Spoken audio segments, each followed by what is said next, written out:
Main especially East Godavari farmers తో కొంతమంది మాట్లాడాను. అక్కడ ట్రీట్మెంట్ ఇచ్చే డాక్టర్స్ తో కూడా ఒకళ్ళిద్దరితో మాట్లాడాను. వాళ్ళు చెప్పింది ఏంటంటే మరి అంటే ఏ కంపెనీ వేసారో ఏమో నాకు తెలియదు వ్యాక్సిన్స్.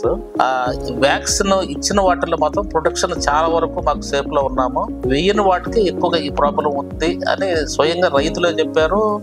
ఒకళ్ళిద్దరు డాక్టర్స్ కూడా చెప్పున్నారు సార్. మరి నాకు అది ఒకటండి దీనికి కారణం అంటే మన ఇండియాలో గవర్నమెంట్ అఫీషియల్ గా ఆథరైజ్డ్ వ్యాక్సిన్ ఇచ్చింది లాస్ట్ 2024లో H9 వ్యాక్సిన్. H9 చెప్పారు. లో ప్యాథోజెనిక్ గవర్నమెంట్ పర్మిషన్ ఇచ్చింది. Okay sir. కాబట్టి తయారు చేసే వాళ్ళు గవర్నమెంట్ పర్మిషన్ ఇస్తే గవర్నమెంట్ కి అథారిటీ ఉంటుంది. వీళ్ళు ఏ వ్యాక్సిన్ చేయగలుగుతారు, ఫీల్డ్ కండిషన్స్ లో ఏ స్ట్రెయిన్ ఉంది, లేకపోతే ఏ క్లేడ్ ఉంది, దానికి ఉందా లేదా. H9 చేసినంత మాత్రాన H5 ప్రొటెక్షన్ అయితే రాదు. కానీ H9 నుంచి H5 తొందరగా డెవలప్ అవడానికి H9 కూడా అవ్వచ్చు.